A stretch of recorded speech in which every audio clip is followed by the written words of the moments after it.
So, good evening. Welcome to this evening's UK SYUK meditation. We're going to follow a very simple format this evening. We'll do a collective meditation together. I will play a little piece of sitar at the end of that to meditate to, and then we will listen to a talk from Shimataji on Christmas Puja in 1996. So, yeah, welcome everybody to, well, I'm down in Devon, rainy, windy. Well, actually today was rather beautiful, but otherwise rainy, windy Devon. So we'll start off with doing a namaskar and raising kundalini, putting on a bandha.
So as always, we start our meditation by bringing our attention inside.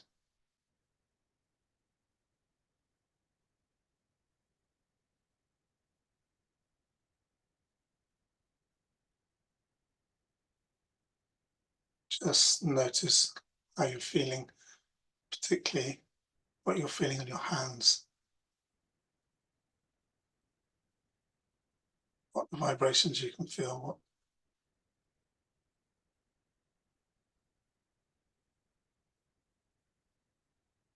maybe where you feel the kundalini, if you can feel the kundalini.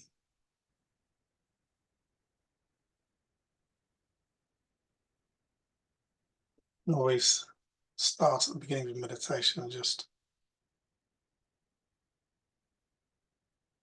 seeing if we can settle our attention in Sahasrara even at the very beginning.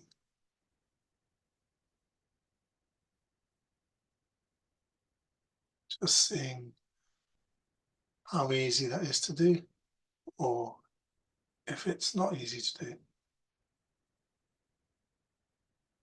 So we're just checking where we are.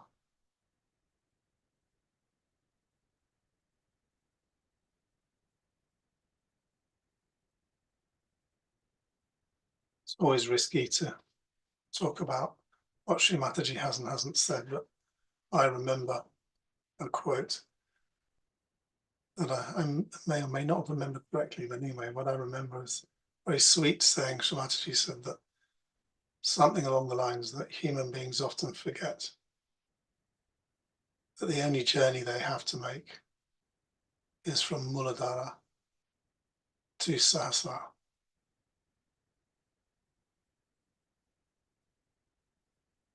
So that's our journey of meditation.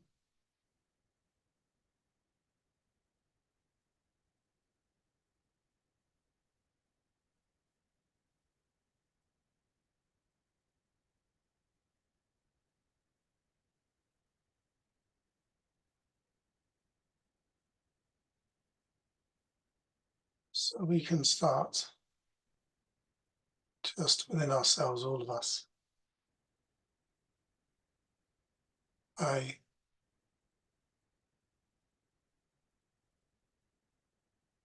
praying, doing namaskar with our attention to Sri Ganesh.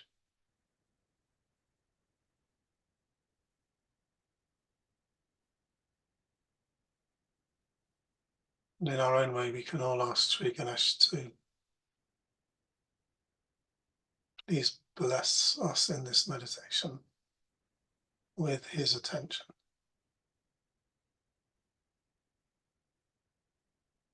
and with his qualities, particularly quality, as we all know, remover of obstacles.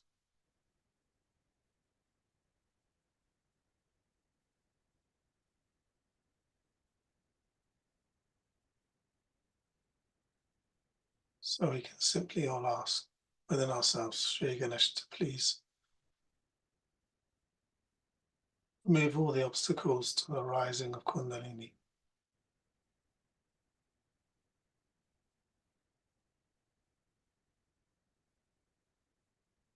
And to our journey into Sahasrara in this short time together this evening.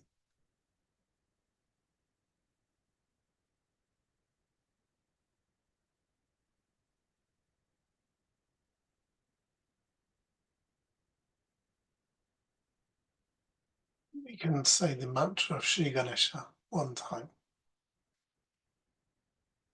Om Tvameva Sakshat Shri Ganesha Sakshat Shri Adi Shakti Mataji Shri Nirmala Devi Namo Namaha.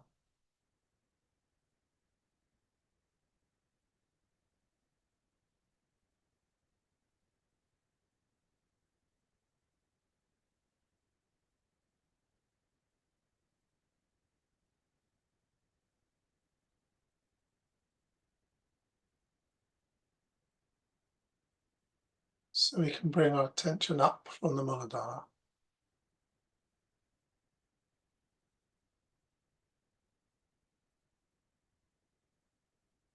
up to the Navi. We can put our right hand on our center of our Navi on our belly button.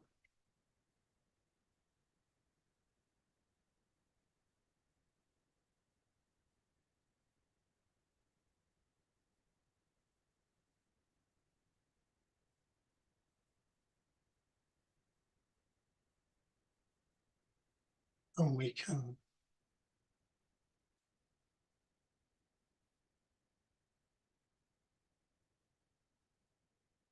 say to ourselves, Shri Mataji, you who are Shri Lakshmi,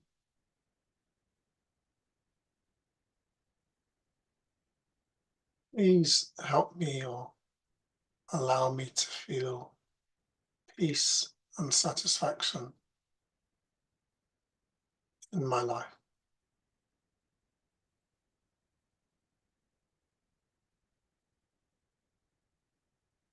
Even at those times when it's difficult and challenging. Help me to feel the peace and satisfaction with my life. Shri Mataji, we humbly seek this blessing.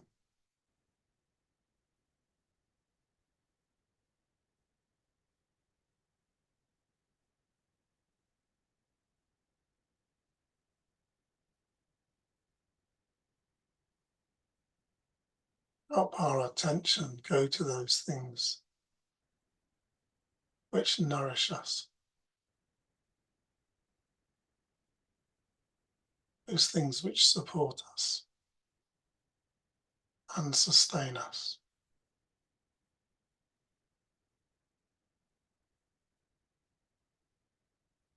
And may our attention withdraw from those things which disturb us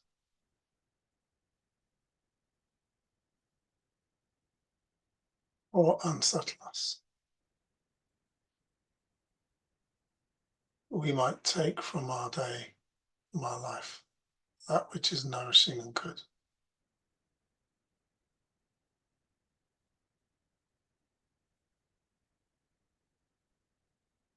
So we can say the mantra of Sri Lakshmi Vishnu. Om Tameva Sakshat Shri Lakshmi Vishnu Sakshat Shri Adi Shakti Mataji Shri Nirmala Devi Namo Namaha.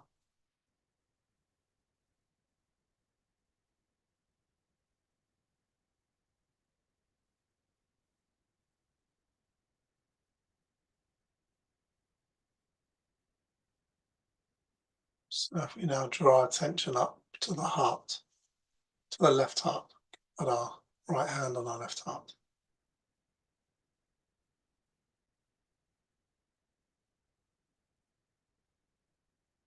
And say the very familiar mantra, I am the Spirit. Shri Mataji, I am the Spirit, the pure Spirit. I'm not my thoughts. I'm not these emotions. I'm not this body.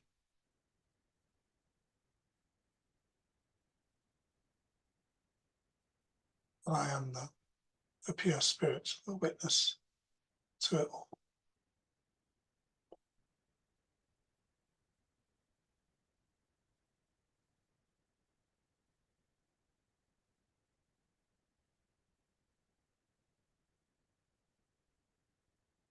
And here we can also pray to Sri Shiva. We can say, Sri Shiva, please forgive me for any mistakes that I make against my spirit.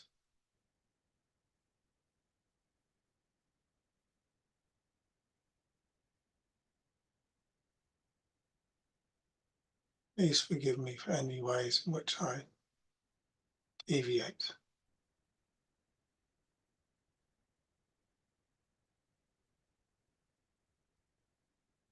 And help me to bring my attention back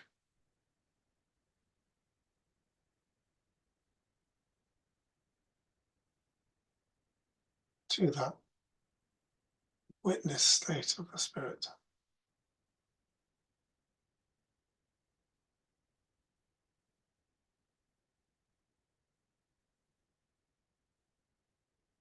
And we can bring our attention up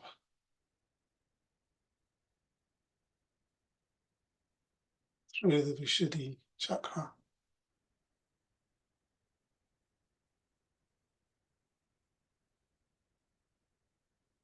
the Agya. On the Agya chakra, we can say again the very familiar mantra of Shri Mataji, I forgive everyone.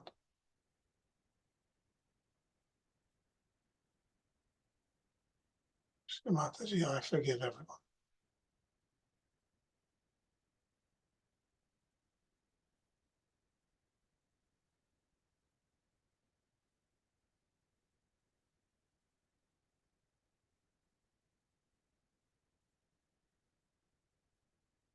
And the other side of the coin, we can also say, Shri Mataji, if I've made any mistakes,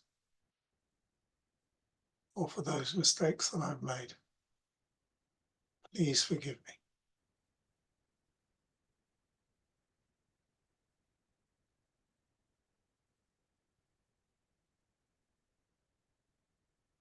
And then just allow our attention to rise up into the sasana.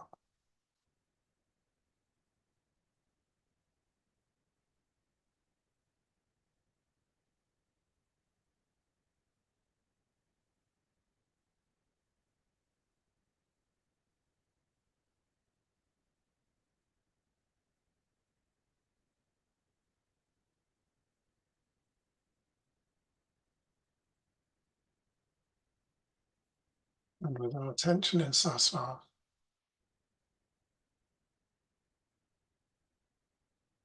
I'm just going to play a short piece of sitar for us to meditate to.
So we're now going to listen to an excerpt from a talk, Christmas Puja talk from 1996. Today we are celebrating the birth of Jesus Christ.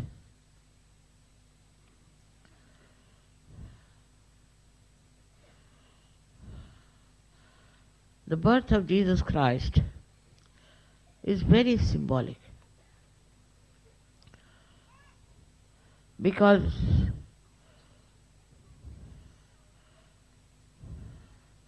he was born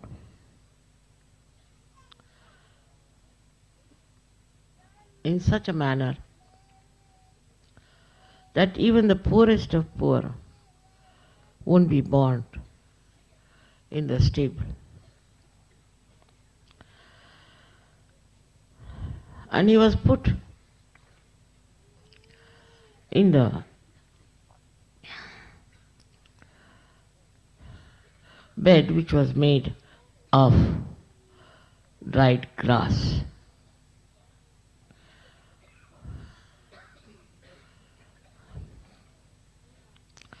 He came on this earth to show people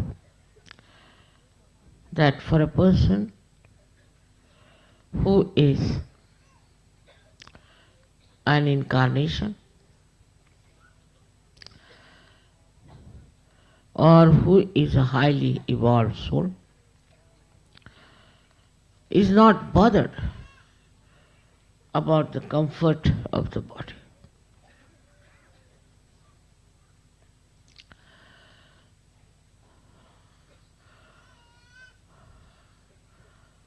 His message was so great and so deep. But he had disciples who were not prepared for the battle they had to fight. It's the same thing that sometimes happens with Sadhu. He had only 12 disciples. We too have 12 types of sadhus.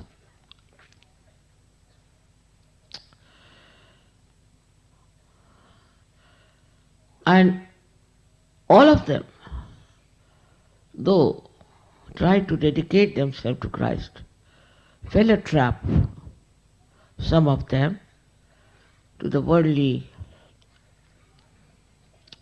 aspirations or to their own hankerings.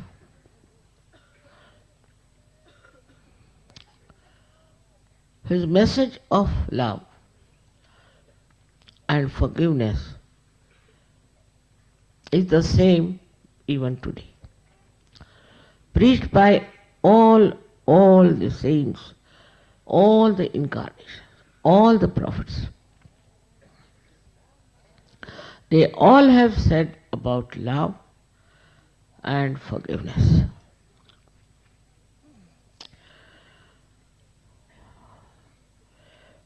If it was challenged or people felt that this won't work out,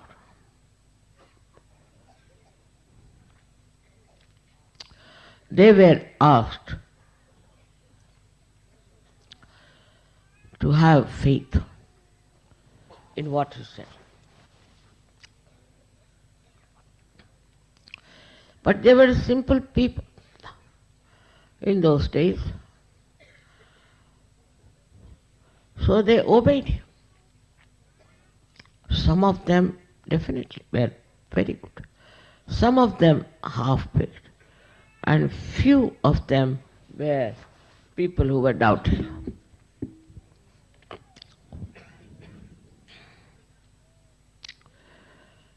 He came on this earth to prepare for us our Agya Chakra.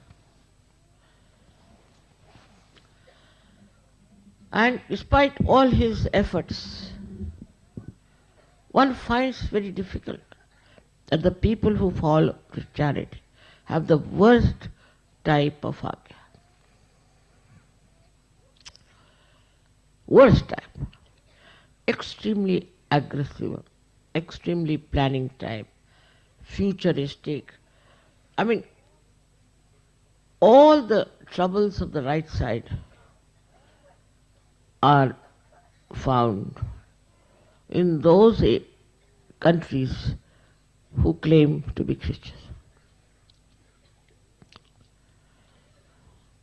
Even the early Christians who were Gnostics, Gna in Sanskrit means no, though had the knowledge, the beginners were also suppressed and tortured by the people who were supposed to be in charge of Christian religion. And so many Christians were massacred by the so-called Christian priests and Christian churches. And still it is going on. What you find in the West is a great influence of these churches on the minds of the people. Otherwise they are supposed to be intellectuals. Otherwise they are supposed to be analytical. Otherwise they are supposed to be something very brainy. But when it comes to temples and churches, when it comes to religion, when it comes to Christianity, I think their brains are blocked. Completely blocked by some sort of a mesmerism. They just can't think that there could be something very wrong with these people. When living in Italy, I found out, I was shocked how this Catholic Church was working out and what the priests were doing, and all kinds of scandals, much more than we have in our country. Money bungling and molesting women and having children. I mean, every sort of dirty habit there. Supposed to be priests. They were called fathers, they were called mothers, they were called sisters, they were called brothers. And to me, it was really a shock. I didn't know that such things are happening in the name of Christ. What Christ tried to show through his birth, there's no need to have very comfortable, great birth in a big hospital in London, no?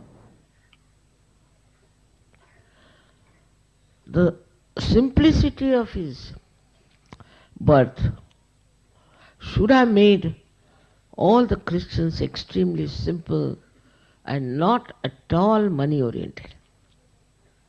For money they went all round, crushed so many people all over the world. When you go to Brazil or to Chile or to Argentina, you do not find a single man belonging to the Aboriginal people. And they are so unkind to them. Unbelievable how aggressive these people are. Even in England where there's Protestants, I find the same thing among them. We must go on saying thank you, morning till evening. Otherwise you are finished. Racialism. What was the race of Christ? Was he a fair man? No. Was he a white person? Not at all. What was his color? He was brown like Indians. From where does this racialism come to these Westerners? I just don't understand. It has nothing to do with Christ, or if it is real Christianity. You go anywhere, you'll be surprised how the faithful, simple-hearted people are misused by these churches. They are used for voting, they are used for money, for everything. To such an extent that money was made artificially counterfeited in billions by the church itself.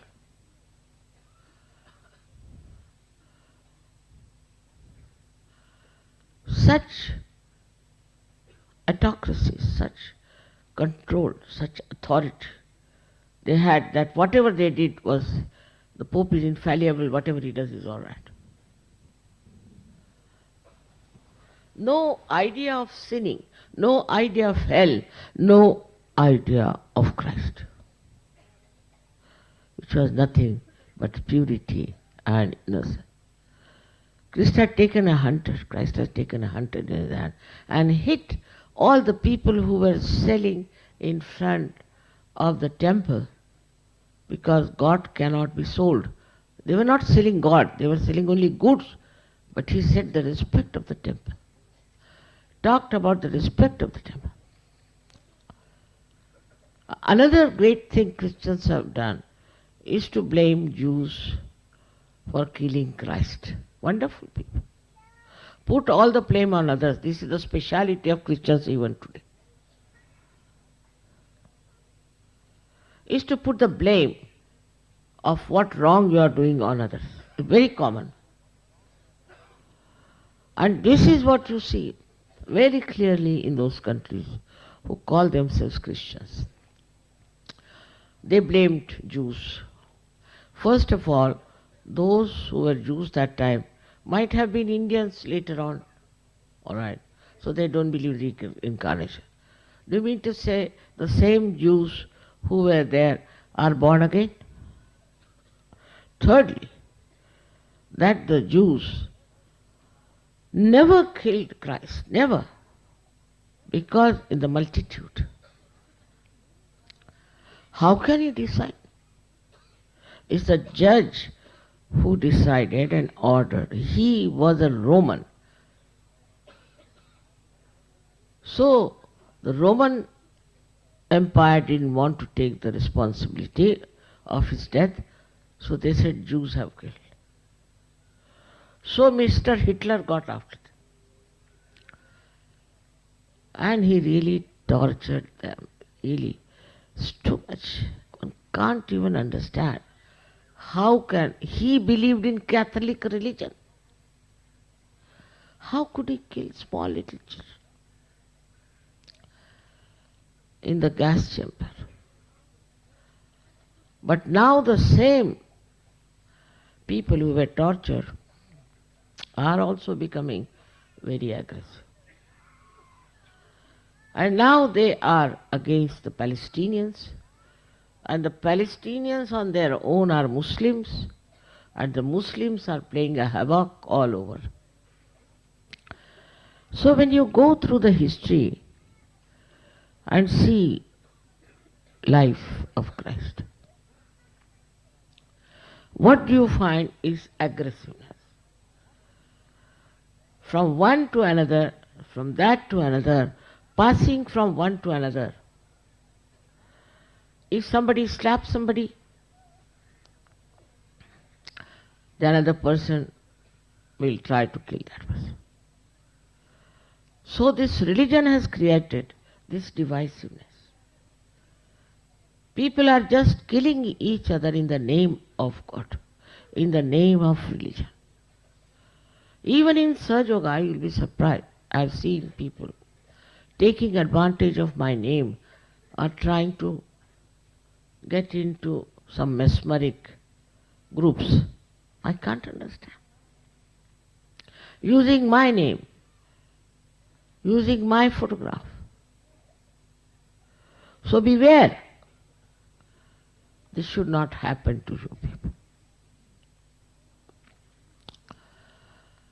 Using the name of Christ, the incarnation as divine love, they are doing all these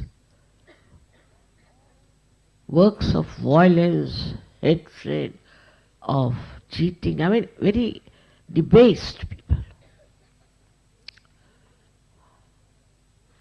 And from one to another it passes, to the another it passes.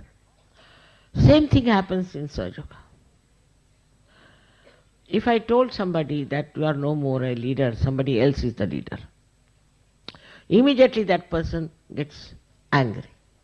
He forgets what good Sahaja has done to him. He just forgets. If I tell him the leadership pass should pass to somebody else, finished. Then he forgets that whatever good is done to him, whatever Sahaja Yoga has done for him, he is living only because Sahaja has helped him. So this leadership goes into the heads of people. Sahaja Yoga is not here to make leaders out of you. No, never.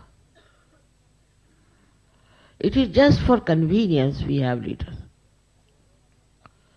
And if they become inconvenient, we have to change it. That's all. As simple as that. But still, I find this idea of authority is something very great. And they start using it left and right everywhere. It is happening practically in every country, has happened and still happening.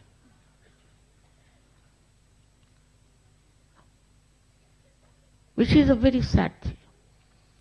This will never bring forth my efforts.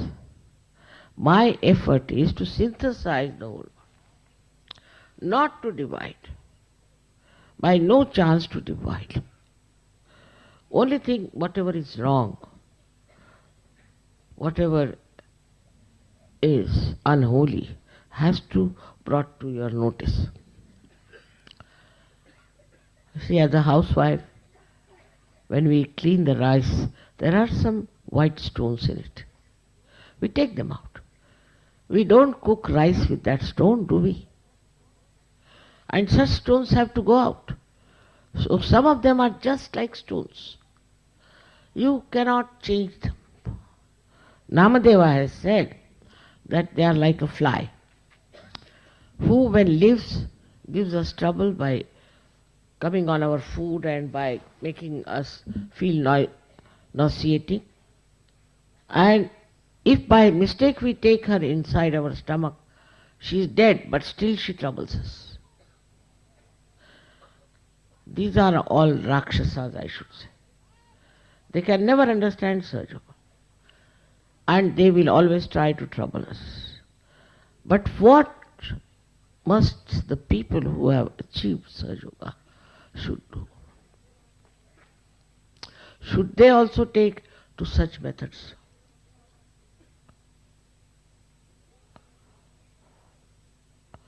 I have never blamed anyone for anything.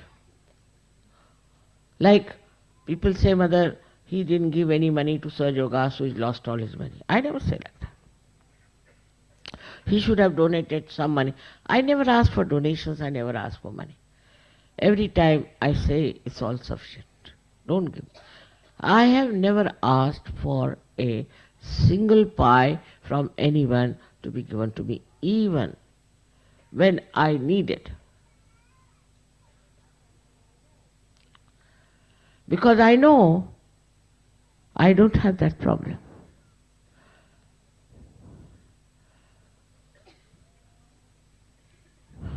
From the life of Christ, one has to understand. He had no problems.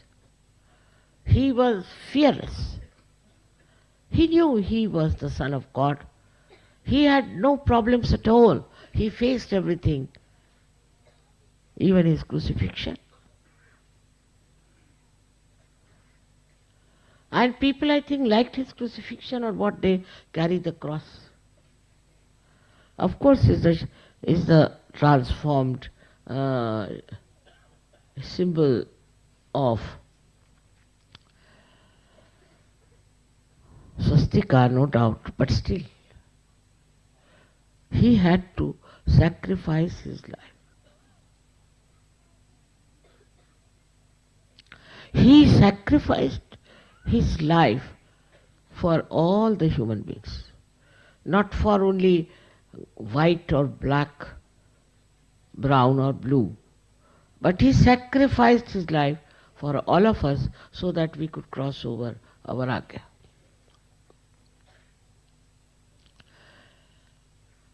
The condemnation we should do is not of others but of ourselves. We can call that as a crucifixion of ours, by which we see, as Sahajogis, where are we? I am told there are some 80, 90 Sahajogis who have come who were mesmerized by some people. How could Sahajogis be mesmerized? Is it possible?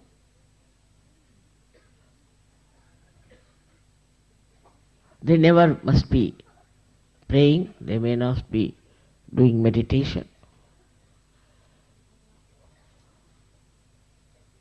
How can they get into it? And now they are asking for forgiveness. I forgive, but that doesn't mean they'll be all right. We cannot fix them anymore. We do not put spoiled apples with the good ones, do we?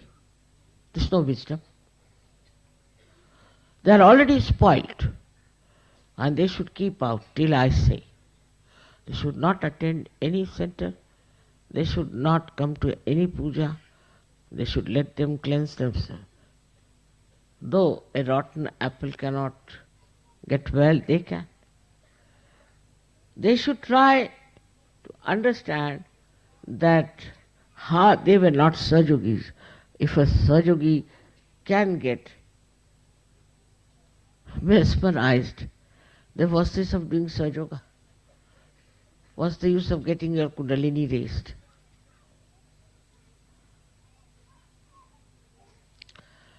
That means they are very poor Sahajogis.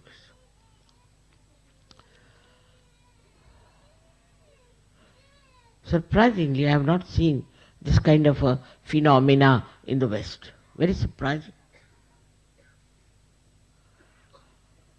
Western Sahajogis, whatever they wear, they are great Sahajogis, I must say, if you consider the number of good people there. They have given up so-called Christianity, they have given up all this nonsense, drinking, drugs, womanizing, everything they have given up. And I haven't met one person who has taken to drink.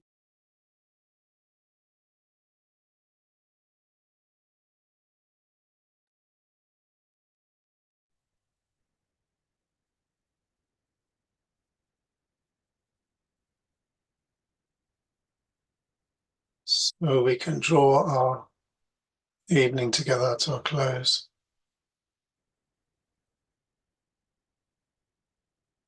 as a last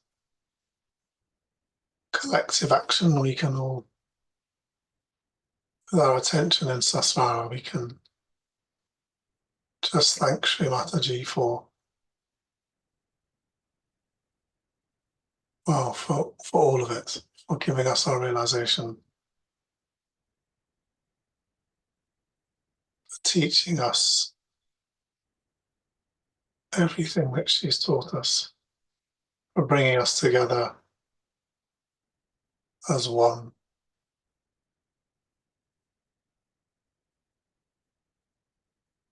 Or whatever is in your heart, whatever you know Sajog has given you, you can just thank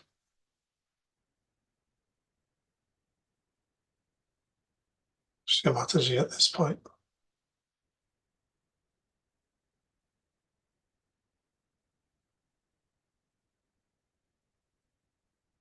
And then those of you who wish to draw the meditation to a close, you do a namaskar and raise Kundalini. I'm going to put on a little bit of music, some flute. So when I played sitar, I was attempting to play the rag Bihag, and I'm going to put on a video actually from YouTube of Shaktidar playing rag Bihag. And those of us who want to meditate a bit longer, I'll put that on for 10, 15 minutes or so. So thank you all for joining. Hope you have an enjoyable, pleasant rest of your evening. See you all soon, I'm sure.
So at some point we have to draw the evening to a close. I think this is that point.